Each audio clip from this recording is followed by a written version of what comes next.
अस्सलामुअलैकुम। परवाज news HD के साथ मैं हूं नूर फातिमा। नजर डालते हैं आज की अहम खबरों पर।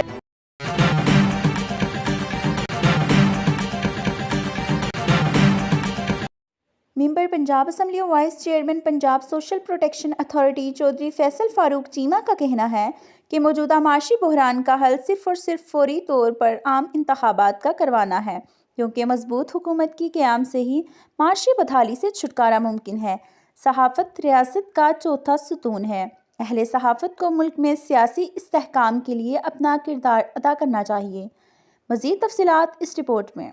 मेंबर पंजाब असम्बली व vice chairman Punjab social protection authority Chaudhry Faisal Farooq Cheema ने सरगोदा प्रेस क्लब में प्रोग्राम मीट दी प्रेस से खिताब करते हुए कहा कि वजीर आला पंजाब चौधरी परवेज इलाही पाकिस्तान तरीके इंसाफ की मजबूत इत्तेहादी हैं और सरबराह तरीके इंसाफ इमरान खान के हुक्म पर पंजाब असम्बली तहलील करने में एक मिनट भी नहीं लगाएंगे। हमारे मुल्क में पिछले 6-7 माह से सियासी इंतशार की वजह से मईशत बदहाली का शिकार है। मईशत की बहाली सिर्फ और सिर्फ फौरी आम इंतखाबात करवाना है, क्योंकि सियासी इस्तेहकाम के बगैर मईशत बेहतर नहीं हो सकती। उन्होंने कहा कि हमारी सियासत का बुनियादी मकसद अवाम की खिदमत है और खिदमत का मिशन मरते दम तक जारी रखेंगे। उन्होंने कहा कि अगर इमरान खान दोबारा वजीर आज़म मुंतखब हुए तो वो मुल्क में इंसाफ का निजाम कायम करेंगे।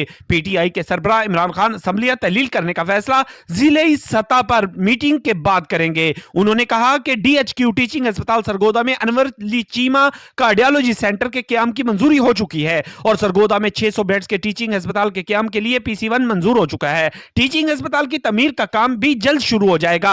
इस मौके पर सीनियर नायब सदर शेख मोहम्मद रजवान और जनरल सेक्रेटरी प्रेस क्लब मियां मोहसन ने उनका सरगोदा प्रेस क्लब आमद पर शुक्रिया अदा किया और उनके सियासी खिदमात पर उन्हें शील्ड भी पेश की। इस मौके पर सहाफियों की कसीर तादाद मौजूद थी। रिपोर्ट शेख आलमगीर, नुमाइंदा परवाज न्यूज सरगोदा।